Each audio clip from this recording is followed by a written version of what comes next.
able to turn your spaceship from an empty looking boring spaceship like this to one that actually has armies of stormtroopers like this. Hundreds of stormtroopers running in real time. Look at our FPS. Look at this. Yeah, you're going to be able to do this. So let's get started. What is up, beautiful people? We are here at chapter 14 now. Yes, that's the new soundboard that we got. We are going to talk about how we can clone characters.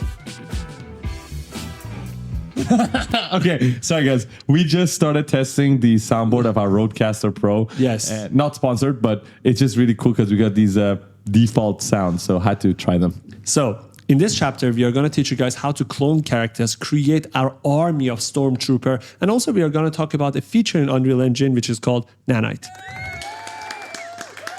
We are going to overuse the soundboard, definitely. Let's go. So today's going to be really exciting because, first of all, if you look closely at our scene, the one last thing remaining within our blockout is these little, well, not little, these big giant rectangles on the floor, because they are supposed to be replaced with the Stormtrooper armies. And that is precisely what we're doing today. So Farhad, are we ready? Let's go. Okay, so if you guys remember in the last episode, when we had our little band of stormtroopers here, these guys, if we click on them and look to the right, they have this skeleton icon beside them because they are the skeletal mesh of the stormtroopers, and they come in with the animation. So if you were to use the initial position, we'll notice that these guys actually have animation.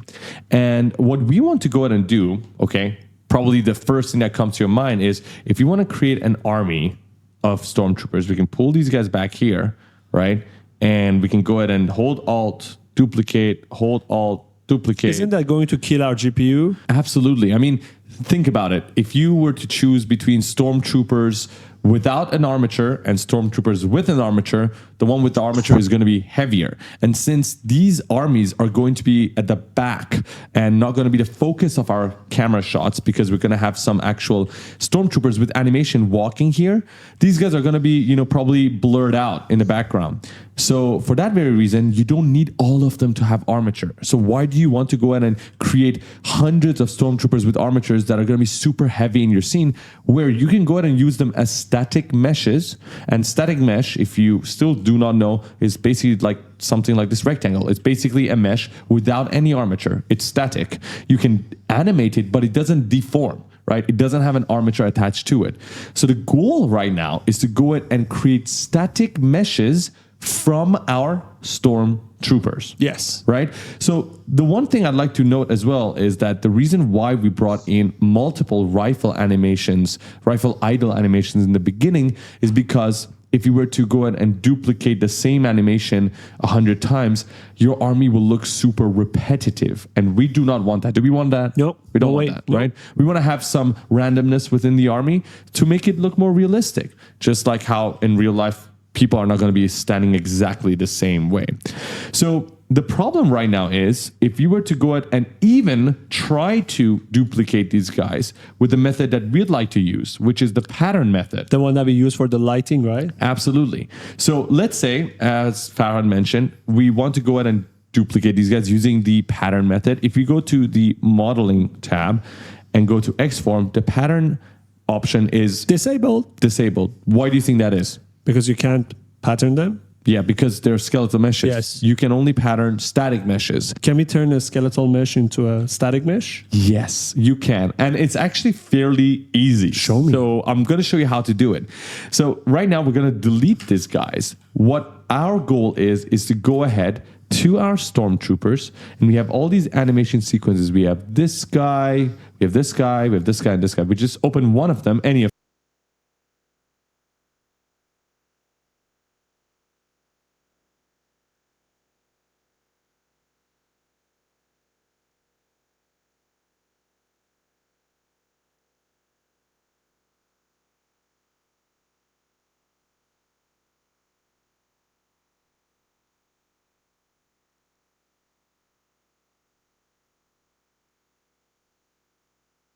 them, because technically if we maximize this window, we have access to every single one of these animations right here.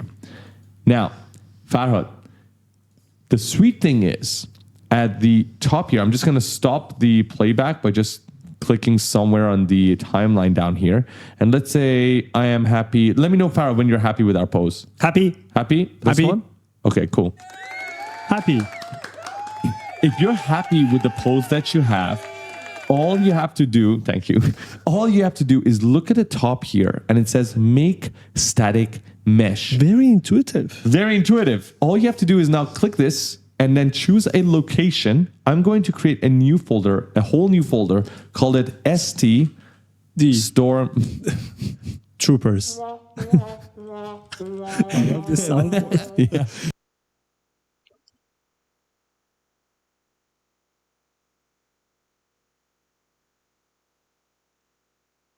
You should have had this Yeah, on I chapter know, one. right? It's so late in the tutorial series, but, But it's okay. this is the price for you guys who made it all the way here. Those who are stopped at chapter 1, 2, and 3, they're not going to get the soundboard. No, they don't. So I'm going to call this ST for Storm Static Mesh Stormtrooper, right? And then we're going to call this ST1. Okay, that's going to be our first static mesh, right? And what's really cool is that if you go ahead and open ST1, right, it's just going to open the static mesh that we just created. And I'm just going to quickly close this, open my content drawer, check ST Stormtrooper, and look at this. I now have literally a static mesh of this Stormtrooper. So if I were to go to Sketchfab right now and download a Stormtrooper without any animation, this would be the static mesh that I bring in, right? And now I just created it from the animations that I brought, which is really neat because I have hundreds of permutations, right? So at this frame, exactly 148 is one static mesh. I want another randomness, right? So I'm just gonna pull this forward and that's already another Click static that mesh. button. Let's go. Check it out. Make static mesh, ST Stormtrooper, ST2. ST2. So we made two static mesh from a single animation sequence. Yes, absolutely. So now I can go ahead and use this, but I'm just going to go ahead to another animation sequence. So it's slightly different because it's holding the rifle differently.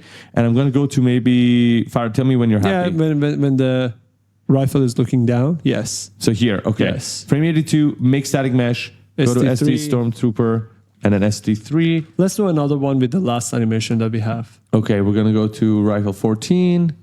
And Farah, let me know when you're happy. Yeah, I think this is good. The guy's barely moving, so. Okay. So ST Stormtrooper, ST4. And it's as simple as last time. Just drag and drop all the STs into the scene and we're done. That's it. I'm going to go ahead and click save, and then I'll close this guy right here. And right now, if I go to my ST store,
Stormtrooper, I have 4 of them, which I can shift select. Can I bring all 4 together? Absolutely. I'm just going to bring them here and then check this out. So I'm going to go to SD1 and then pull this guy using the X axis slider. Go to SD2, pull this guy a little bit to the right, and then SD3 here. And just like that, they all look different. We have 4 different permutations. Yes. Amazing. And this now, right now, it can be patterned in the modeling tab. If I shift select all of them, go to Xform, just like our lights, I can go to pattern. It's now enabled. Wait.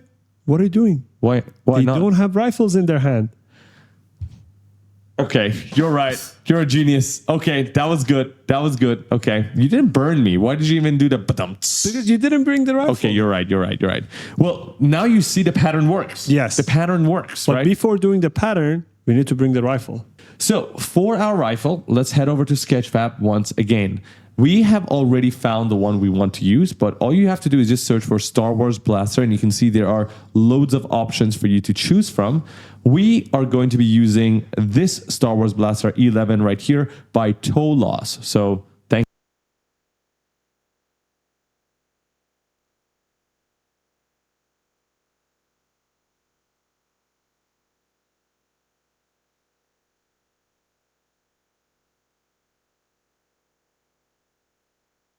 you, Toe Loss. I'm going to put the link in the description so you guys can take it.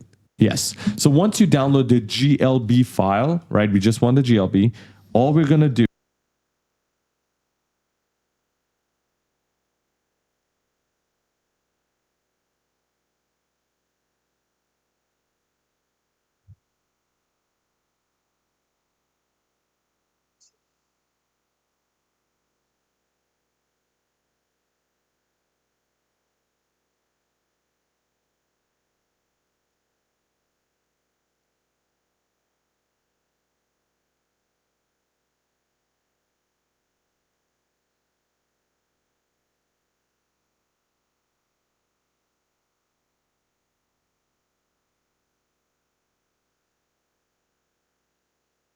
is go to the content drawer, create a new folder, call it Blaster.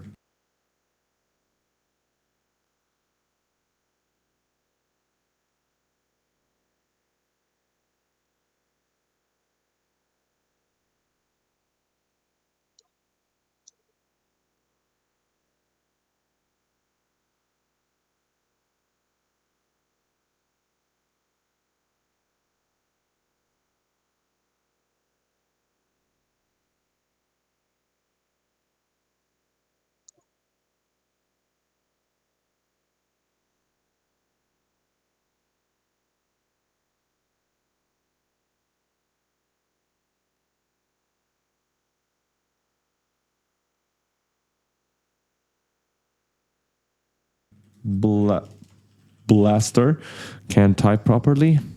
And then we're going to drag and drop the GLB file. Remember to go out and check combine static meshes so you don't get multiple different parts.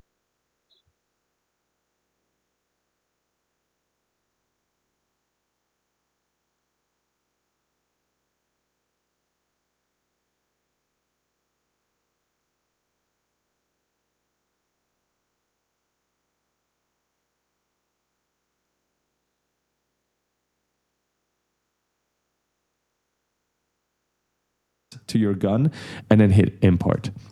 And just like that, we have our blaster in our scene. All I have to do is just drag it and drop it. Wow, that's huge. That's huge. That's what she said. It's okay.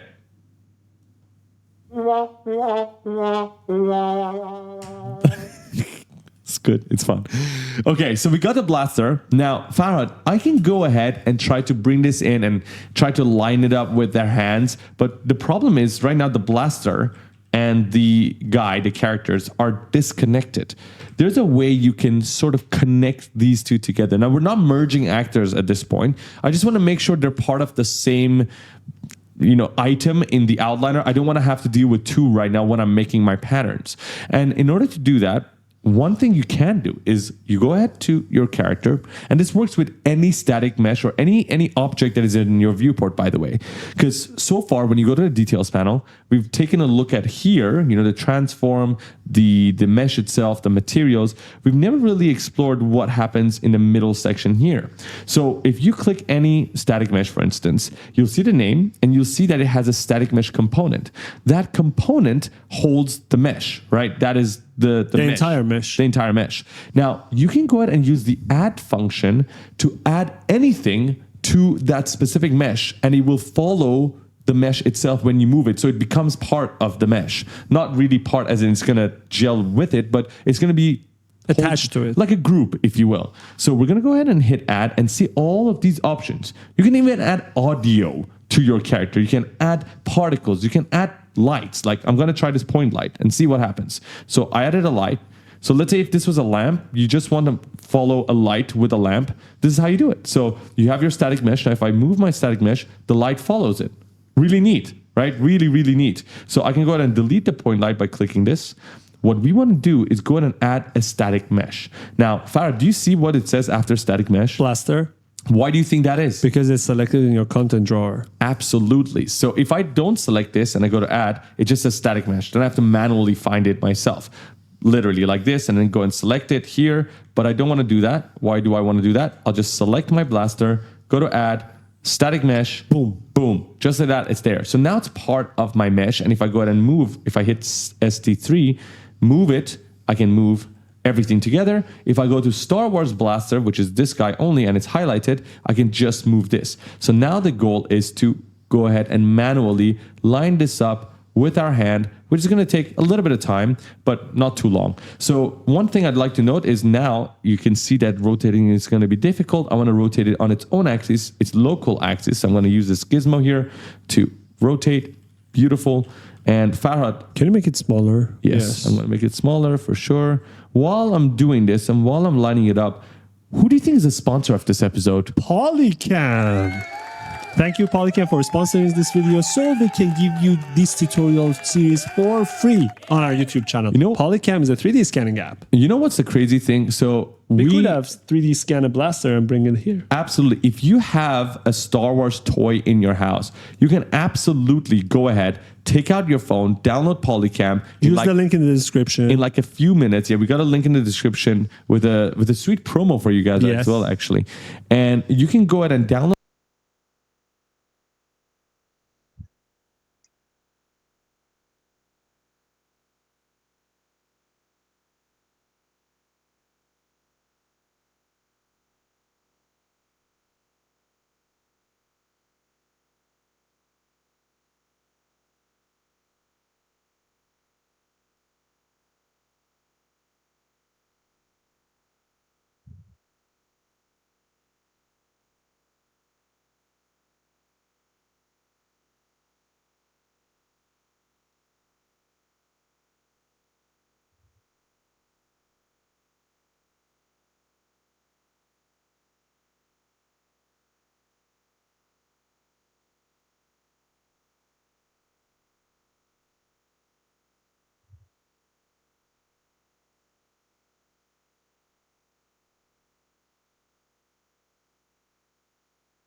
Do want to steal their scale.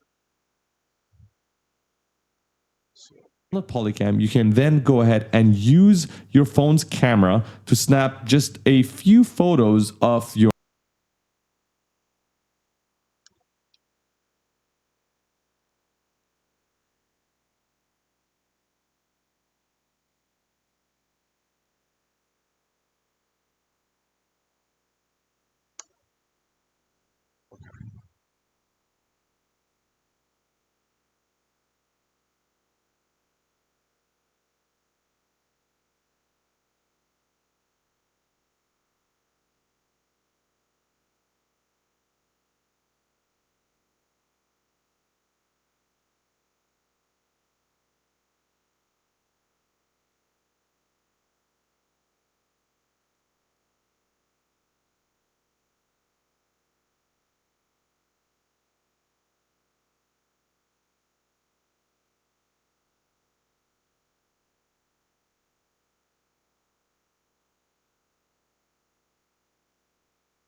Okay, perfect. That's good.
I think that looks alright. I think that looks pretty decent.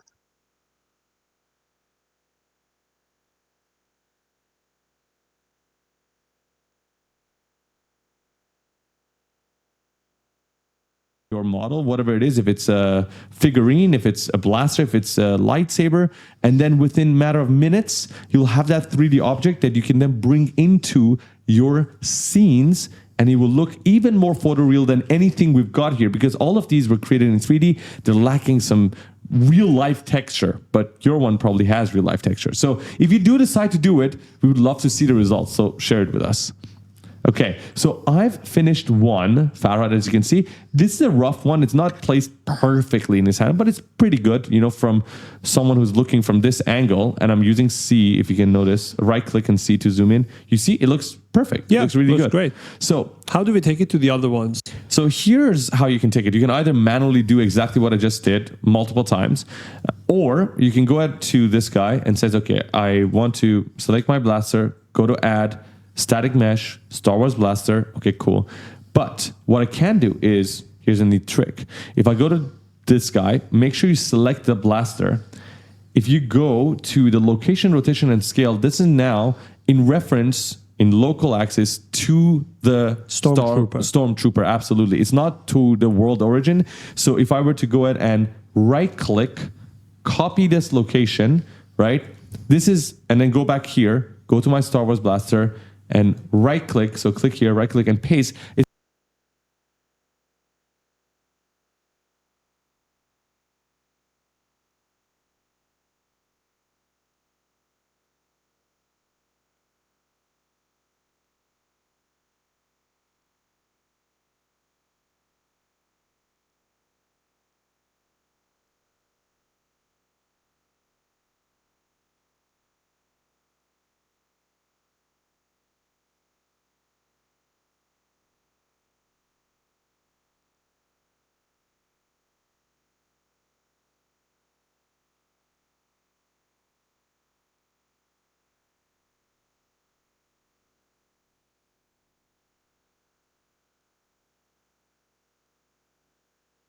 It's not going to go to the location of the previous blaster. It's going to go to the location in reference to the object. So check this out, paste, right? And then I go back here, go to the blaster, right click rotation, copy, go to this guy, go to the blaster, go to the rotation, right click and paste.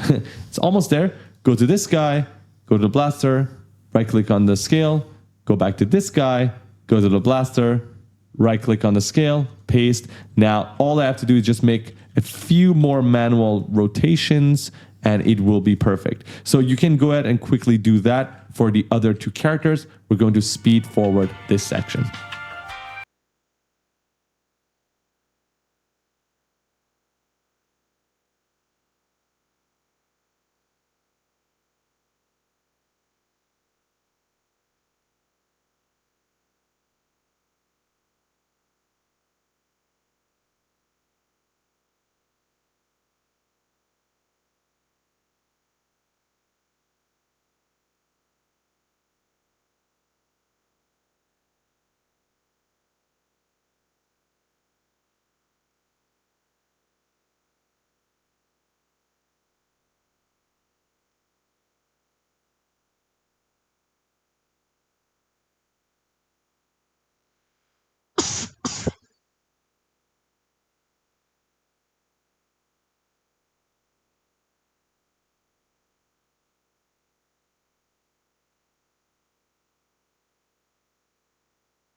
Oh.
copied it.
And there you have it. This is now done. You should also have your stormtroopers, maybe 4, maybe 5, maybe 3, depending on your preference, with their blasters in their hands. And now if you were to go ahead and select them and move them, the blasters should be moving with them as well. So if you're doing exactly what we're doing up until this point, it's time to now go ahead and create our pattern. Are we allowed to do it now? Let's go. Did Let's I miss go and do anything it. out? Nope, nothing yet. Okay. All right, cool.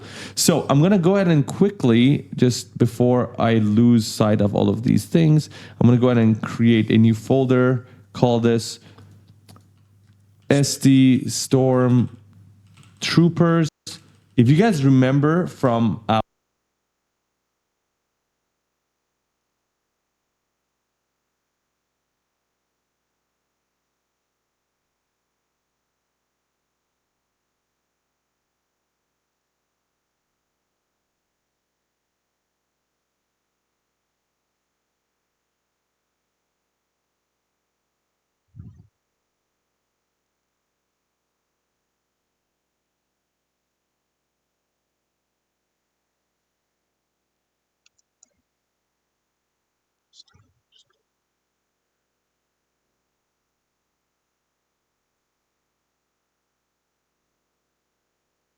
our lights, these guys will actually stay. When we create patterns, it will just create new ones. So that's why I'm putting them in a different folder. And then each of these blocks of the army are going to be in a different folder as well, so that we're organized. So I'm going to pull these guys back just to the edge of my first block.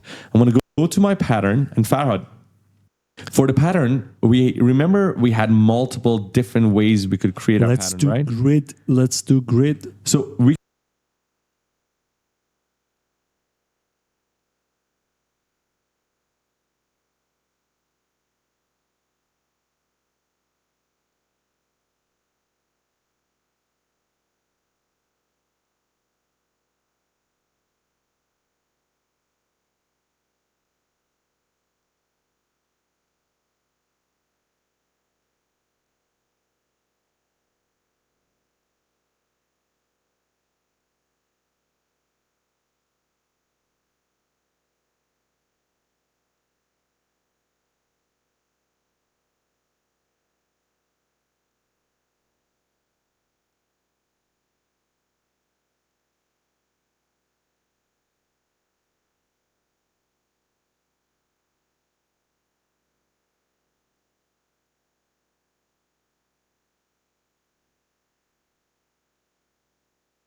we can go with line, we can go with circle, which is also cool. This is also really dope, by the way, right? This is also super cool.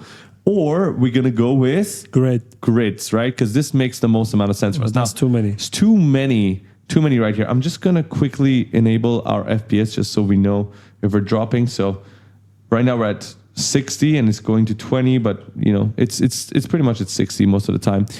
And we're going to teach you guys a really important method that is going to help you save your FPS in a moment. But also one more thing that we already told you guys about, if by any chance your computer is lagging right now, make sure you change your scalability settings to something lower than cinematic. We're sticking to cinematic because we want it to look great. Okay, so Farhad, definitely too many, right? Yeah, so bring down the count on to X. 5, I think. Yeah, because it's a grid, right? So there's X and Y. So let's do maybe 5 and 5 and see what it's like. 5 and 5. Yes. Okay. Amazing. Actually, this is no. There's too much space in between them. I don't like this actually. I'm just gonna pull this back so we see how it is. I mean, the size is perfect, but we want more. Let's do 6 maybe. Oh no. 6 on we the need to other do axis. Yeah. So we need to do 5 here, and on the Y-axis we're gonna do 8. Yes. Oh, nice.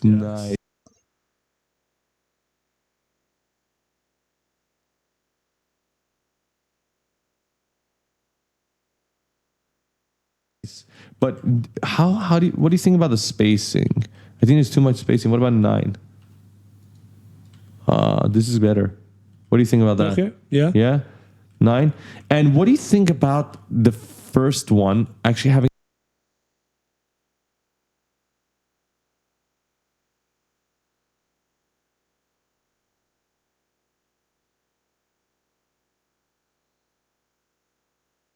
a little bit of a different shape? Because I do want these to be in a square shape, but I want this one to be maybe something like like that. Like 3? Yeah, you know how sometimes they're in different Okay. formations?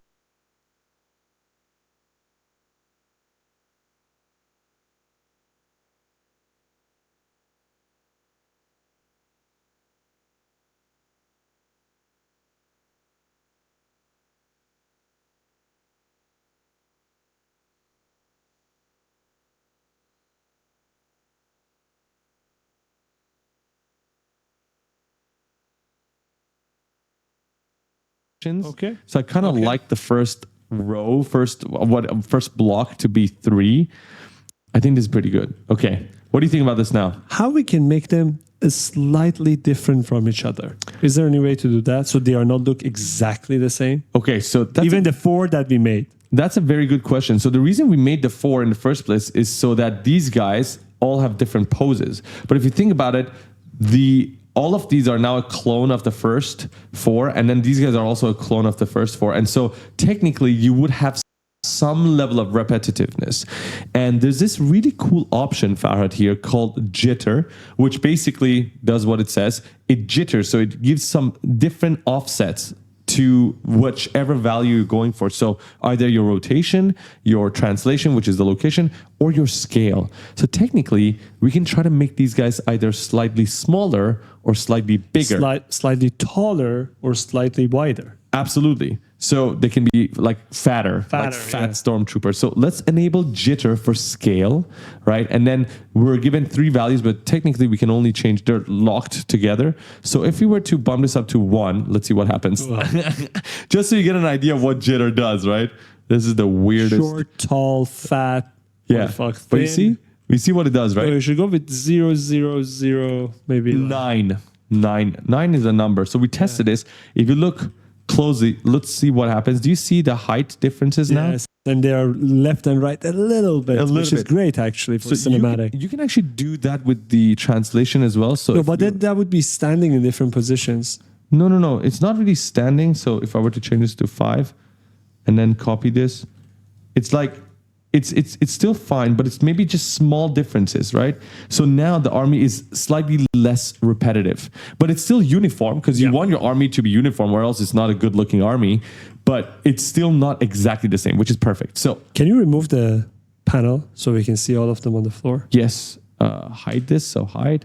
Wow. Yes. Wow. Okay, we are getting there. This is looking good. Okay, let's hit accept so that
we know we're done.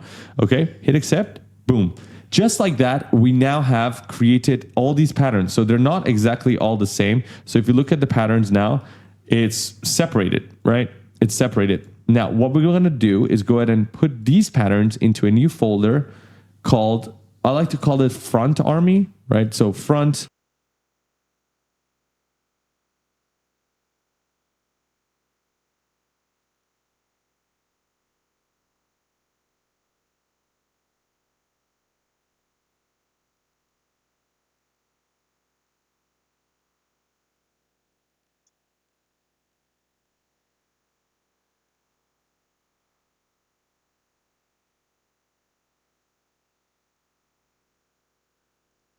Right. army.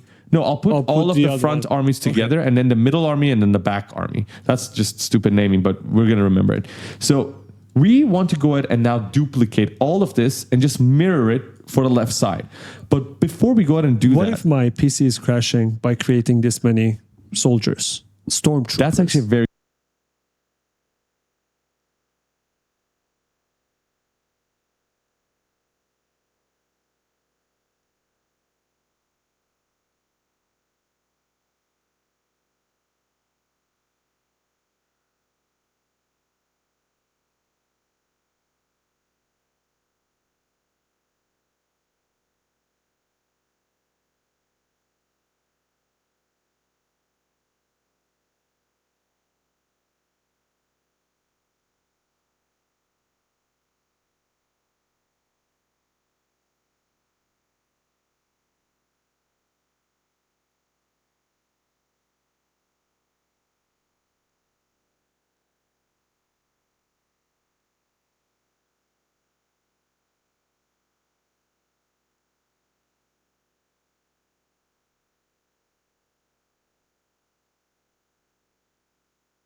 very good question. How can I fix it? And I've already changed scalability to medium. That's a very good question. So if you've done that and your FPS is still running low, there's one function in Unreal Engine 5 which is called Nanite. and that is a godsend. Alongside Lumen, which was the lighting technology, right, that we talked about, which is basically the reason why we have real-time lighting and shadows that look really good. There's another thing about Unreal Engine 5 which people love, and it's called Nanite. Nanite basically says, okay, you are now allowed to have millions of polygons, these faces that we saw in the edit mode when we were making our spaceship. We can have millions of them without the computer saying, ouch. So how does it do it? Well, it's quite simple. Let's take a look at our stormtroopers right now. Well, it's simple in theory, but it's complex in calculation. I'm sure it's not simple for the Epic Games developers. Yeah. So Farhad, if we go to our wireframe mode, we can actually see how dense our meshes are. So I'm just going to go to wireframe. And then we can see, if you go out, this is our spaceship. Remember, our spaceship looked exactly like this when we were looking at the edit mode. And if you go closer to our stormtroopers, you can see how dense the mesh is, right? And we're creating hundreds of these. If you come from other 3D software, just duplicating all these guys is going to break your computer. So here, if you go back to lit mode, and then just see down here, there's something called nanite visualization. And if we just go to overview, it's going to also be kind of laggy because it's trying to bring all of these at the same time. We're just going to go to triangles. And if you go to triangles, nothing changes. This is supposed to become black and you're supposed to see only your nanite meshes. But because we have none, nothing happens. So how do we turn meshes into nanite, and what does nanite actually do? What nanite does is it's going to say, okay, if this is my mesh, if my camera's here, I want to see it in full. I want to see it with all of the polygons that it has. But then if my camera is all the way here, do I really need my stormtrooper to have all of those polygons? No. Right? So I'm going to go ahead and create multiple levels of detail, right? From really high level of detail to really low level of detail. And then as the camera moves further away, I reduce it. I reduce the polygon count. Smart. So you can basically have millions of polygons, but then when you're far away, they're not millions of polygons anymore. And so your computer can handle gigantic worlds and still be able to run. Very impressive, Epic Games. And they did it because they have games, right? In video games, you have massive worlds and you need to have a refresh rate of minimum of 60 FPS. So 60 frames per second needs to be rendered for you to enjoy your game. And that's why they created Lumen and Nanite. So now, Farhad, what do we do? Right click. Okay. So Right click on the static mesh, change yes. it to nanite. Yes. So instead of right clicking here, because there's so many of them, we just go to the source, right? Find the source. We're going to go to the ST Stormtrooper. You can only, for now, there's only a couple of things you can turn to nanite. Static meshes are one of them. So we're going to go to static mesh, shift click all of them, right click, and then Nanite. nanite. Enable nanite.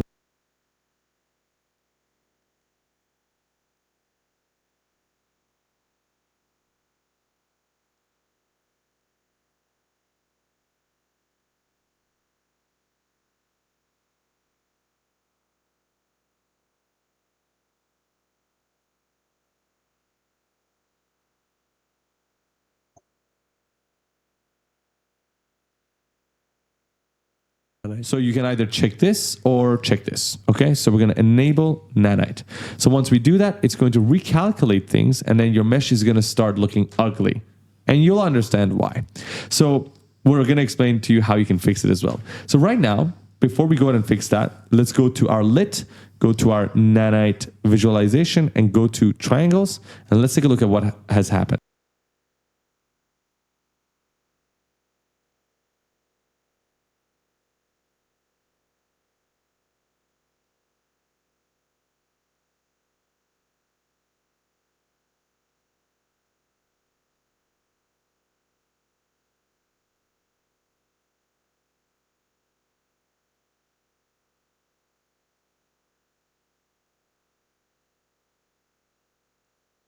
Do you see this? They're all nanite. So they're all nanite. They look like these. But the blaster is not nanite. Can we turn the blaster into nanite too? Absolutely, we can. And if your FPS is dropping low right now, don't worry. It's just a nanite visualization method that drops your FPS. But look at what happens to triangles. As I move further away, do you see them changing? Look closely. Do you see them? Do you see it? It's changing, Yes. right? Yes. So as I go further away, right now the triangles are dropping in count, which is exactly what nanite does. And our goal is to go ahead and turn as many of our static meshes into nanite to make our scene as optimized as possible. And you should also see, once you have many of these stormtroopers, right, when we create the entire army, you can go ahead and enable and disable nanite if your computer can handle it, and you will be able to see the FPS difference. So the next thing we have to ask ourselves is, first, let's go ahead and create nanite for our Blasters. stormtroopers, blasters, and then try to fix those ugly shadows that we have and explain to you why exactly they're happening. So let's go to our blaster right here, right click, nanite enable.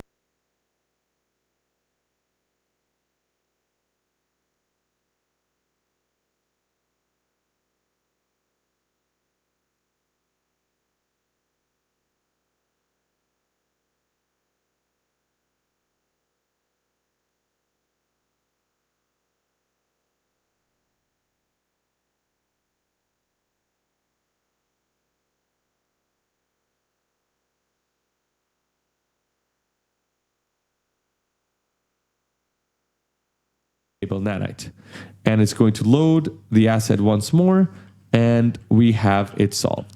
So the question is now, why do we have the ugly shadows? Well, let's find out. We're going to go to our settings. We're going to go to project settings, and then we're going to go to our rendering. You don't have to do this. I'm just trying to show you something. And then we go all the way down to a setting that we enabled earlier on, which was ray trace shadows. We're going to turn it off and then see it's gone. So ray trace shadows. Don't think ray traced shadows.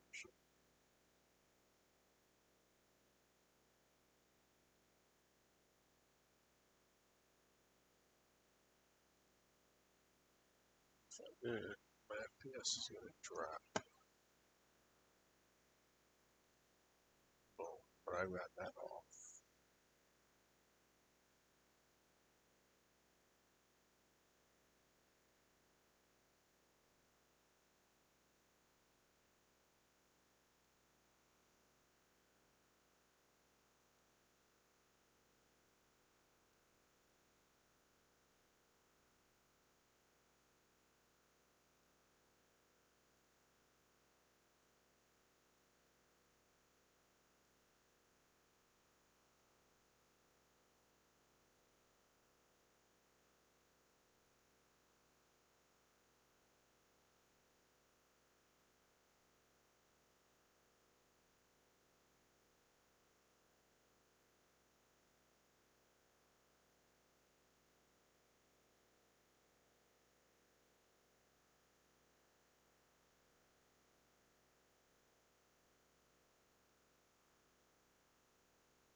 shadows basically is literally throwing out rays and then trying to see how the light reflects, bounces, and creates realistic shadows. And that's what we want to turn on because we want those realistic shadows.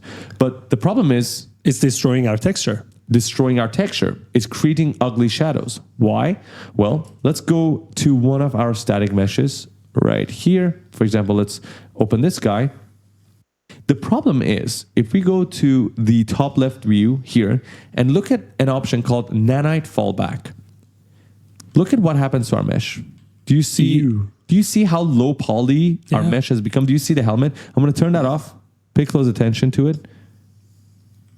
Okay, the ugly shadows are there, but our mesh is fixed. This is the original mesh. Go back again, nanite fallback, right? This is basically that low-level detail. That dropping shadow on the main one, and that's why it's broken. Absolutely. So when nanite is creating that low-level detail, not only is it doing that when it comes to the viewing of the mesh itself, but also how light reacts to that. Because if the light has to react to the original mesh, it's going to be more expensive. So it's now reacting to the fallback mesh, which is the low-level detail. And so it's causing those ugly shadows. So for us, there are many different ways you can fix this. One of the quickest ways you can fix this is by saying to Unreal Engine, hey, I want you to keep my nanite meshes, right? And I want you to lower the level of detail as I move away from the camera. But when it comes to lighting them and looking at their shadows, I want you to use the original mesh. So we're still using nanite. We're still using the performance save, but not as much because we want our shadows to still be realistic. So in order to do that, we have to introduce you to another function of Unreal Engine, which is called Console variable, which is down there. yes, the console commands, console variables. So it's basically a line of command. And Farah, you're familiar with commands, right? Yes, basically you are just updating a value, a parameter in the engine. For example, in the entire engine, you want to update a value, you just update it over there and it reflects everywhere. Absolutely. And the thing is, when you go to the content folder, sorry, not the content folder, when you go to the engine folder of every project, there's a notepad file, multiple notepad file that come with the default values that are set when you open up every Unreal Engine project. You can go ahead and change those default values using single lines of commands. And we've already have ours saved. But again, don't think that we know this number because we are geniuses. Every single time we've used the console command, it's been a Google search because we faced a problem. So when this happened, we searched and we found out that if we use this code right here, which I'm going to copy and we're going to leave it in the description box below, which is r.raytracing.nanite.mode. Space 1.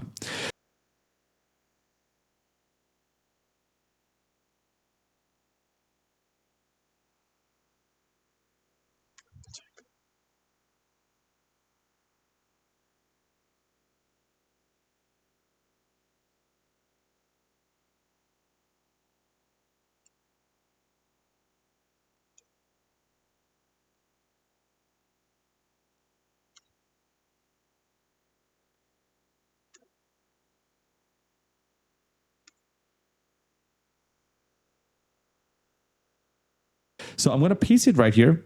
1 is the variable that we're trying to change, which is going to fix this. So I'll hit OK, see what happens. Boom, gone. We're using nanite. So go to lit, check. Nanite is still on, but our shadows are fixed. Perfect. So if you want to know exactly what happened, you can go to the output log, which has basically all of the last things that have happened within the engine.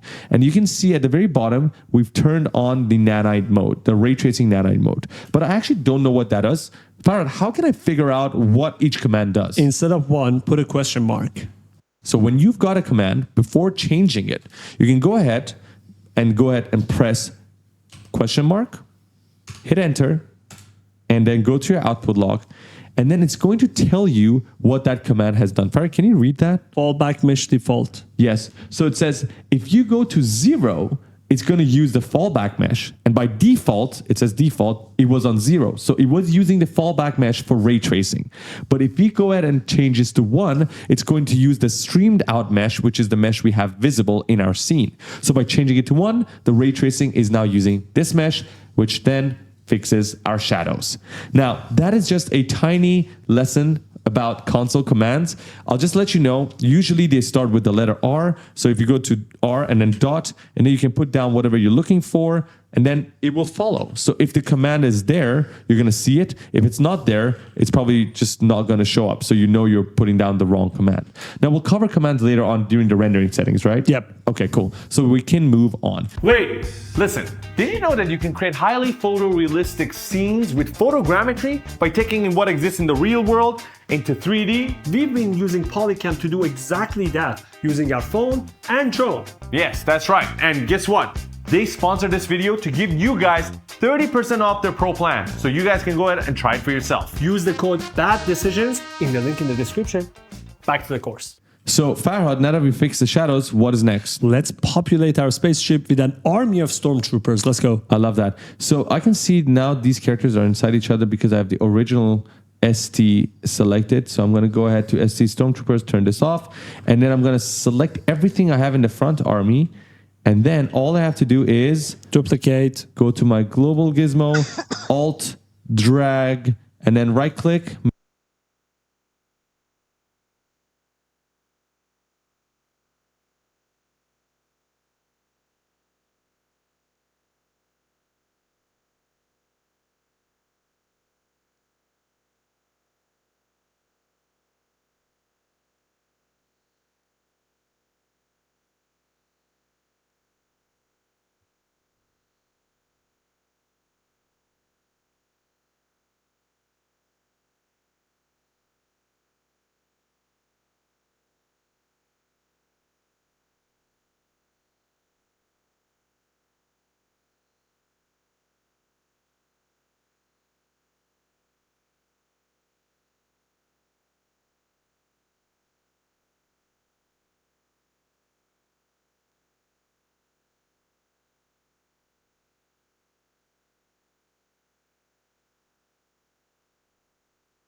Mirror, right? Transform, mirror. it Y? Y. Yes. Boom. Just like that, we have now the front-facing army. And I'm going to go ahead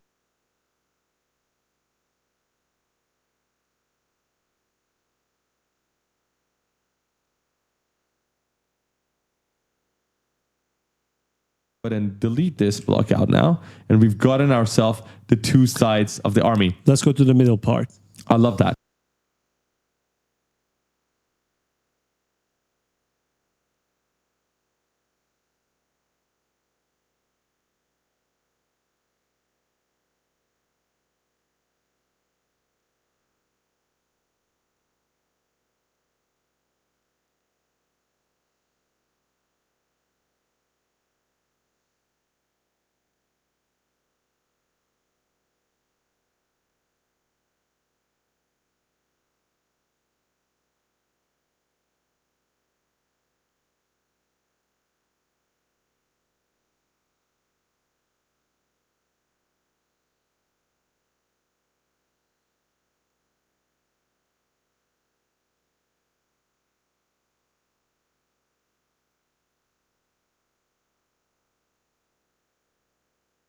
So for the middle part, I'm going to go ahead and bring back our original stormtroopers, which are hidden right here.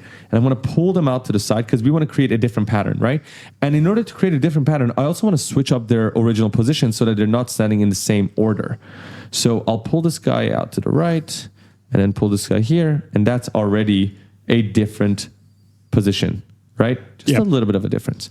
So Farhad, for this one, I think we should go for a full grid. What do you say? Let's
Oh shit.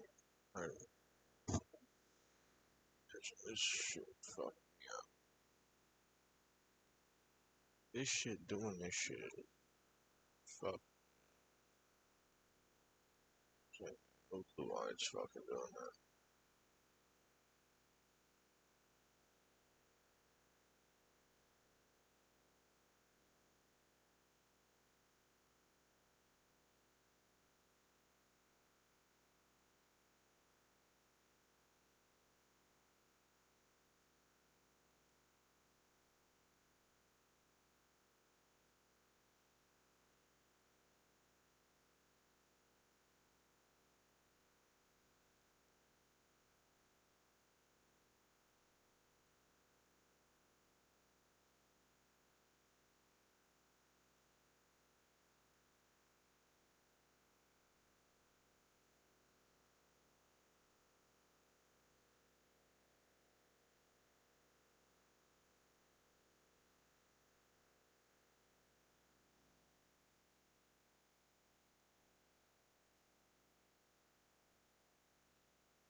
Let's go.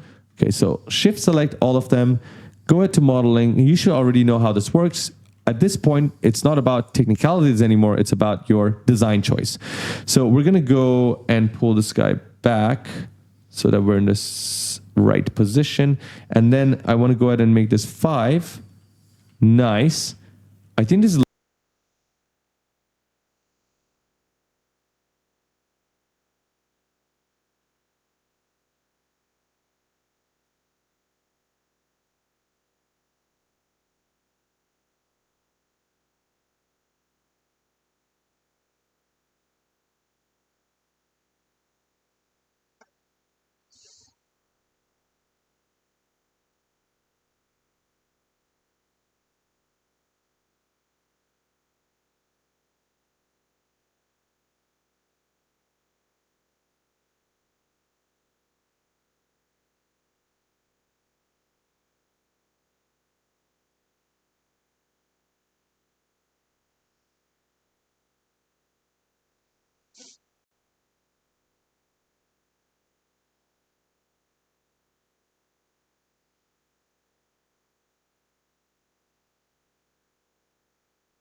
Just like a bug or something. It's whatever. looking good. Yeah. What do you And say? your jitter is on, so you My- bring it a little bit lower. Yes.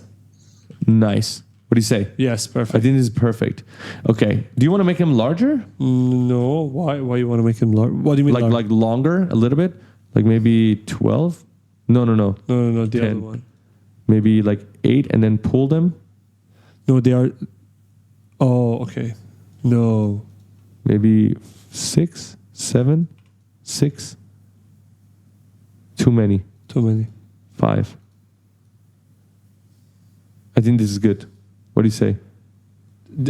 Okay, yeah. It's fine. Yeah?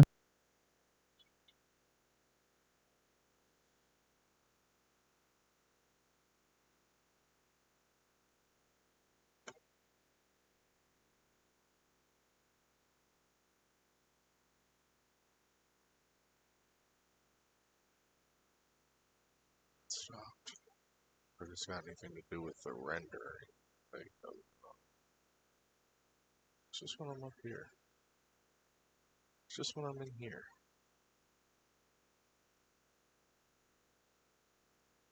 Huh. Interesting.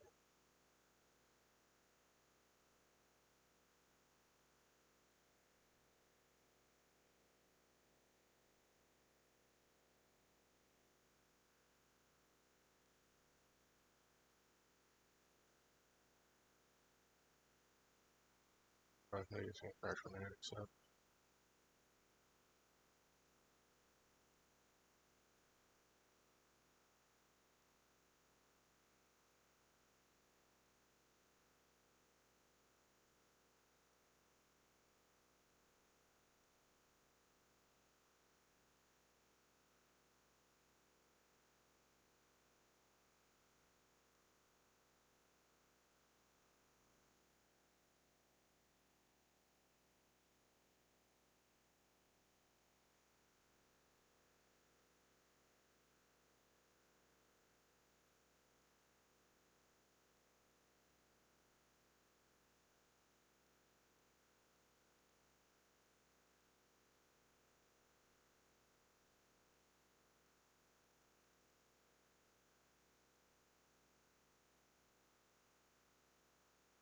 Why can't I?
Ray trace shadows. Maybe.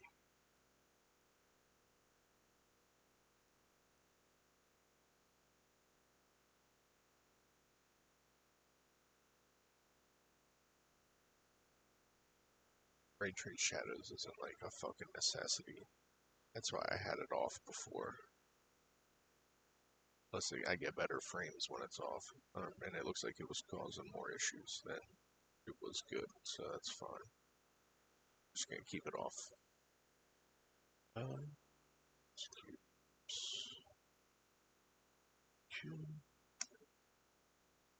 Problem.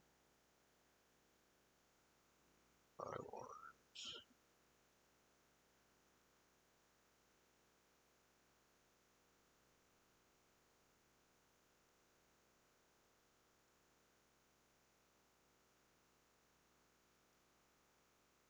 hit 2 unit. That's funny.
Did it twice here too. That's fucking hilarious.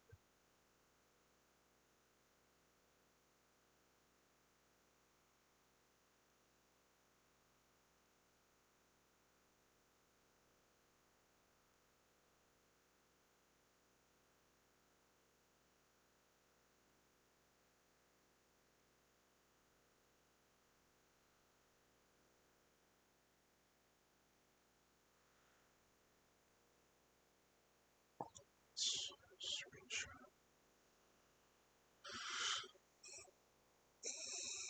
Alright. So next.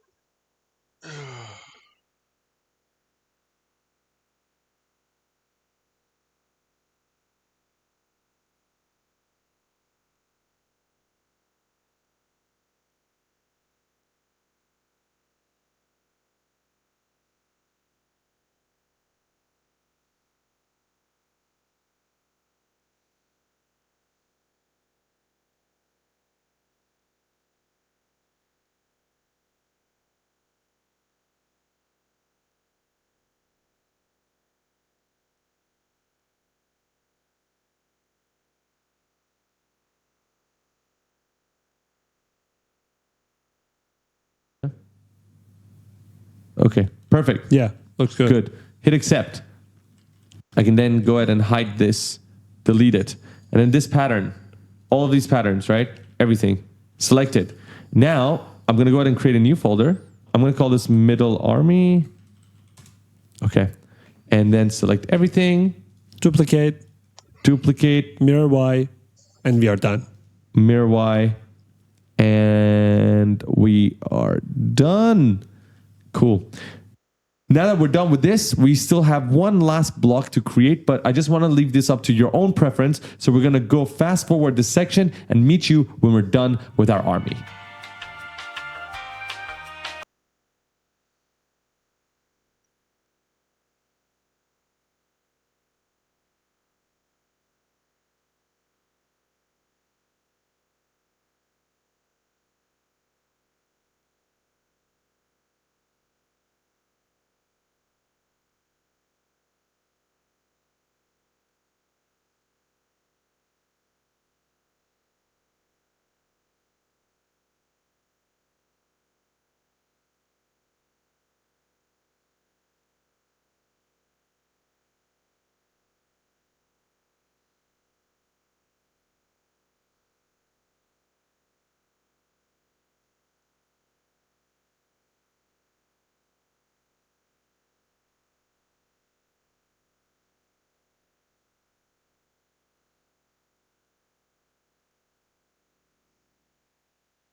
Yeah, I think it looks even cooler.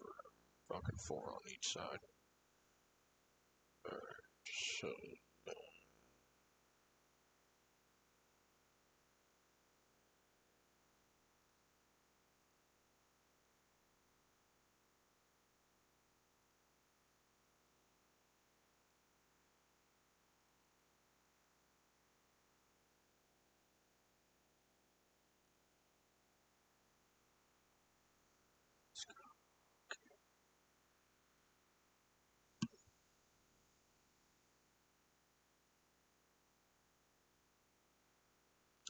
alright.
Shit, doubled up on the number of TIE fighters I got. Fine.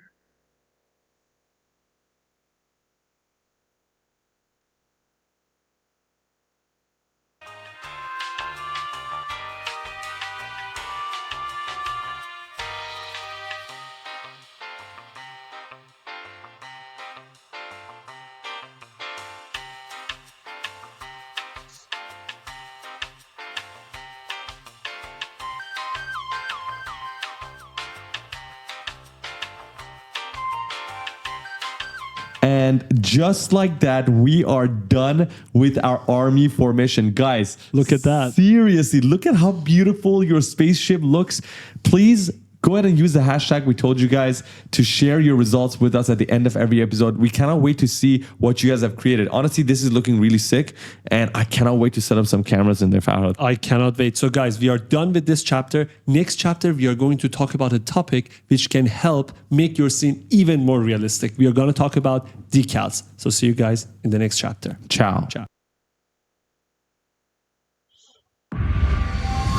Oh, what is it you're holding? A cookie? You were chosen to become something more than you already are. By the end of this video, you'll turn your spaceship that has a boring floor from this to this. And guess what? It only takes about 5 to 10 minutes. And it costs absolutely nothing for your GPU. So let's go. What is up, beautiful people? We are here now at chapter 15. Congratulations if you have made it all the way here. We are going to talk about decals. Perfect. Aras, why don't you tell us what is a decal? Well, I would, but I'm feeling kind of sexy today, so maybe I'll do that later. How you doing? I'm doing good. Can I change my voice too? How you doing? Can I change mine? Oh my god, why do I get this one? What is a decal? I can squish you. What is a decal? Tell everybody, what is a decal? Okay, I think we're wasting people's time. That was so good, though. That was so good. This is definitely worth the money. Okay, so let's talk about decals. So decals is probably one of the coolest things you'll find in 3D. They essentially are textures that you slap on top of your materials, right? 2D planes, textures that you slap on top of your materials. And they're literally as easy as slapping them on other materials. So You can slap a texture on top of a texture too, right? yes. Yeah. Yeah. No, that's what it is. Okay. Yeah. I'm just going to make it as simple as possible. You remember how much time we spent creating this floor? Yes. That was a pretty long time. Yes. Right? So if I want to go ahead and add more imperfections to it, more dirt, maybe I want to add some cigarette butts, maybe I want to add blood splatter. Do I want to go ahead and actually simulate blood if I'm only looking at it from this angle and technically it's going to look flat? No. I can go ahead and use decals. Decals are basically transparent 2D planes that you slap on for more detail. And there's actually some Epic Games videos. Maybe we'll put some of the links in the description. I don't think I've shown you this, but it's basically a toilet, literally a toilet, and they show you the before and after without decals. Oh, I saw the video. And with decals, they add blood, they add dirt, and it looks so different just with slapping textures. And it usually takes 5-10 minutes, and it's really cool, and it's not expensive for your GPU. Where do we get them from? So one of the best places to get your decals is Quixel Bridge, absolutely. So one of the categories that you'll see when you hover over the home button on the left side is decals. So we're going to go to decals. And there's different ones. You can actually make your own decals, by the way. Jonathan Winbush, one of our good friends, actually has a tutorial on how you can create your own decals. We recommend you check it out. We'll put a link in the description below as well. And you can now see there's the graphic content. That's the blood splatter we were talking about. There's commercial, there's concrete. You can literally have that concrete look on top of, let's say you have a road and your road texture is repetitive. You want to break up that repetition. You can do what we did in the materials chapter, or you can just come and get some decals, slap it on, and you're good to go. Farah, we already know what we want to look for, right? Yes. Line. What is the name? Do you know? It's road something? Road line something? Yellow road. So we've already downloaded ours. It's yellow road, I believe. Yes. Yellow and white. Yes. So we have these decals. We've already downloaded them. We're just going to go ahead and add them to our scene with the highest quality. So add, done, and add. You could have shift selected both, to be honest. So the look that we're trying to create here, I'm going to load up our references, is basically when you go to the airport and then you'll see where the planes are parked and you'll see the lines on the floor, which is guiding the planes where to park. That's precisely the look we're trying to create here. Okay. So I'm just trying to quickly load up our references. If you look closely, this is the one we created ourselves. Can you see those lines? Yes. So it starts from the front and it comes all the way back in the middle. And then we had some of the white road lines for the TIE fighters.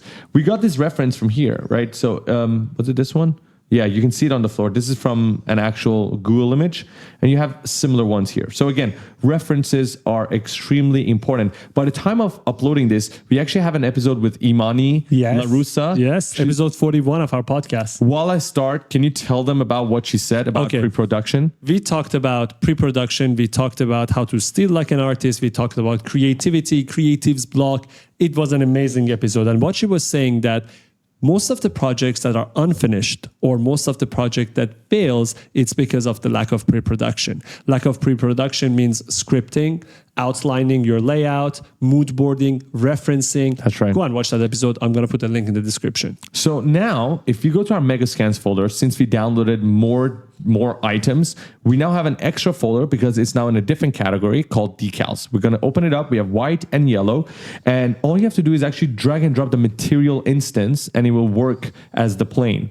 And so let's begin with the fighter jet right here. I'm just going to pull this guy back just a tiny bit. Actually make it a little bit smaller. It's 1. I'm going to make it 0.8 maybe.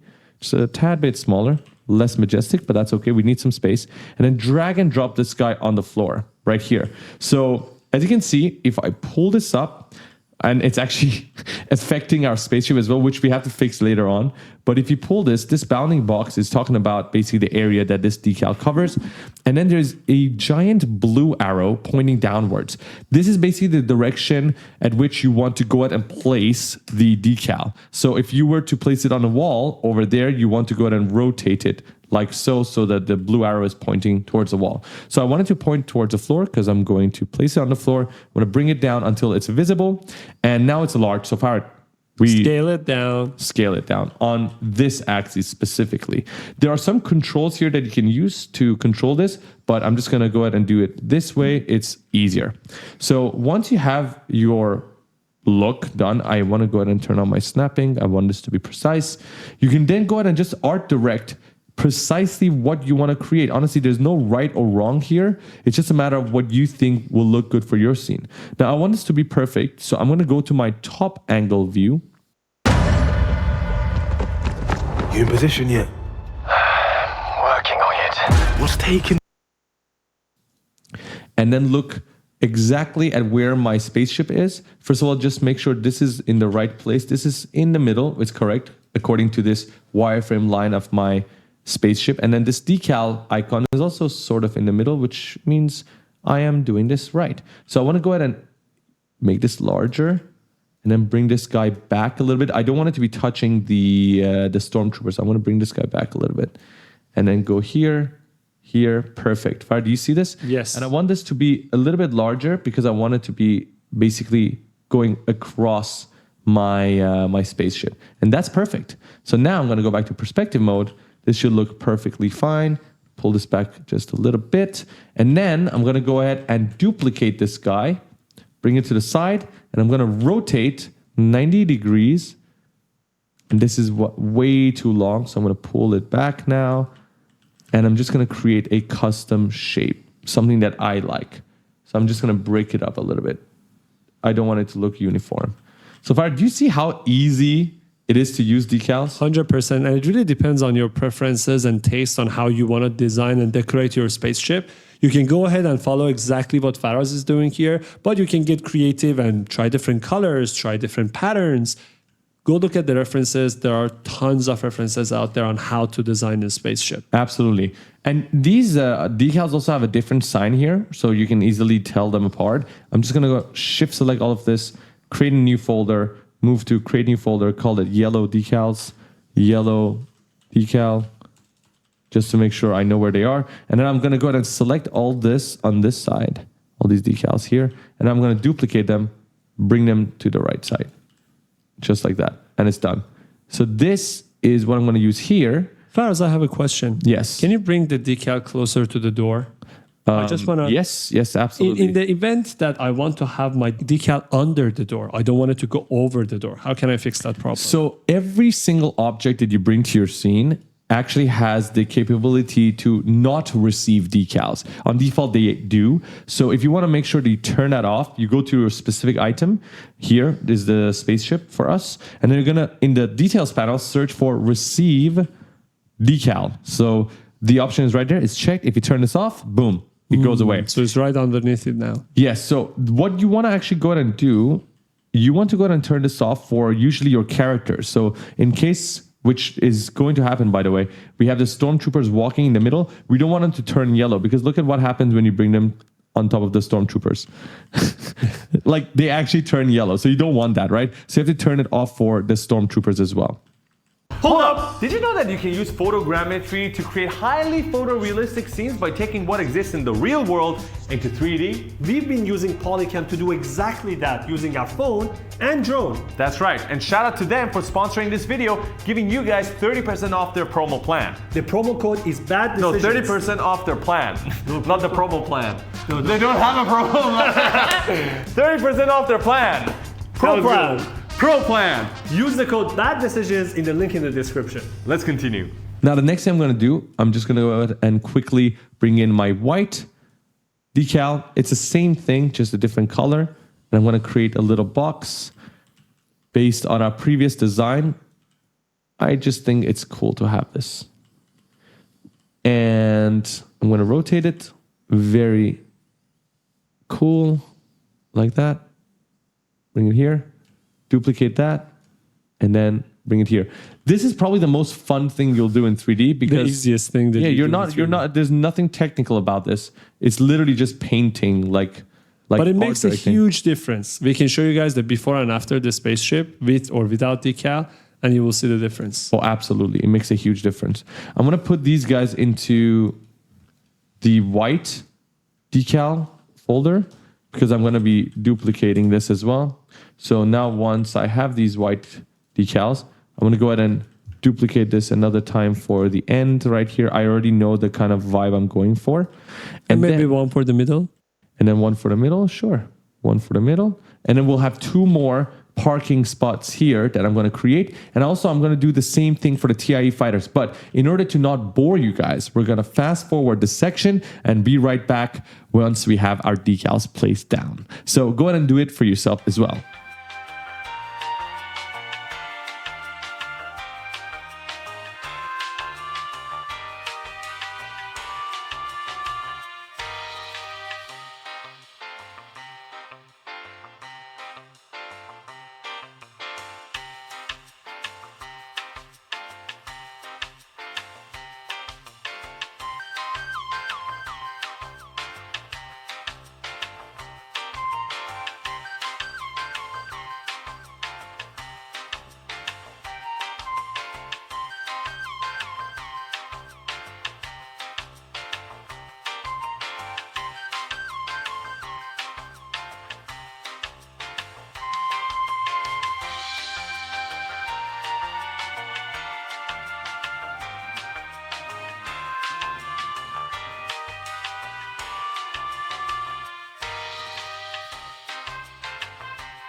So Faraz, what if I want to create a giant environment in Unreal and I don't have much time? Well, there's the Quixel Megascans assets, which we've already talked about, which is great, right? But let's say you want to go ahead and create the worlds quickly, but your worlds need to be unique, like unique to you. Because at the end of the day, everybody has access to Quixel Megascans. And so you might end up having the same trees or same branches. Your worlds could end up looking similar. Some people could be able to tell. But if you want your worlds to be absolutely unique, but still super photorealistic, and you want to be able to create them quickly, one way you can do it is through photogrammetry, right? Basically, taking in assets from the real world into the 3D world. You can do that by just going around different objects in your environment, in your house. Use your phone, use your drone. This is how we used to do it previously. Yes. We used our drone to scan objects. We used our phone to scan objects. And then we brought those photorealistic assets into our 3D software. And guess what? With Polycam, you can do that with your iOS, Android, and even on web. You guys definitely should give Polycam a try. We have a link for you in the description, which will give you a discount as well. So just a quick tip for you guys. When we laid down these TIE fighter decals, I just realized their sizes are a little too wide. So I went ahead to the decal size details under each decal and then unlocked it so I can just make them smaller on a single axis. And I'm just copying that same value. So you can go ahead and do the same thing as well.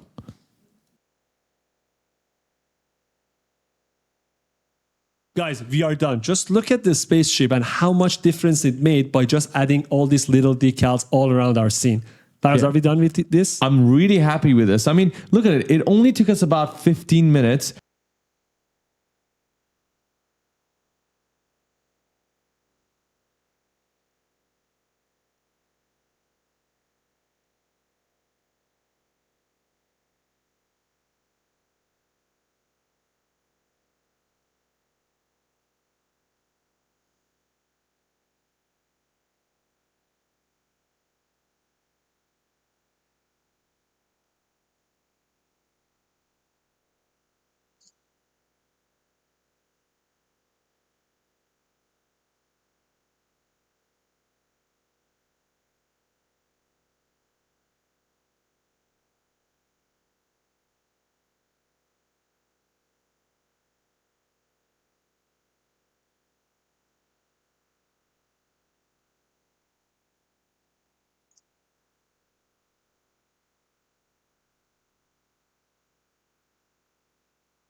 Why don't I see it?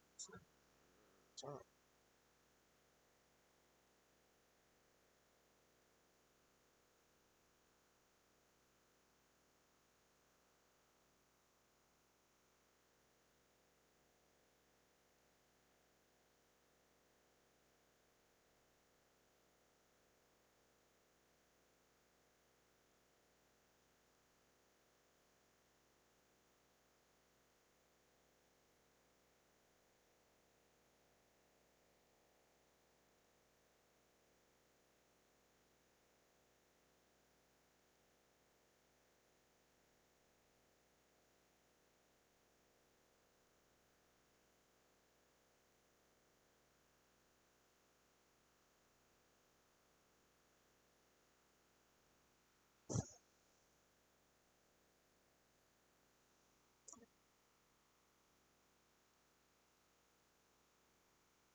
That's what we're gonna do for now. I'll go live to a little bit more later. I do.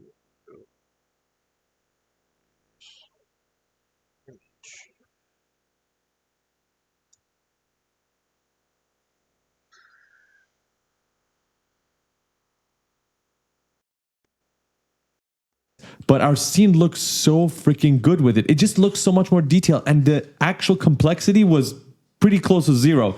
Check it out. This is the after, and this is before. Just looks empty. Yes. And look at the decals. Boom. And there's so many other decals that you can go ahead and add. You can create your own and just lighten up your world. So just go ahead and try it. Again, at the end of every chapter, you're supposed to share with us your progress. So use the hashtag. Let us know what your scene looks like right now. I'm curious to see if they added these airport lines or maybe they added something cooler than ours. So you're gonna find out. So we are Cameras were green. We're doing that soon. We ain't gonna be waiting long before I go live again.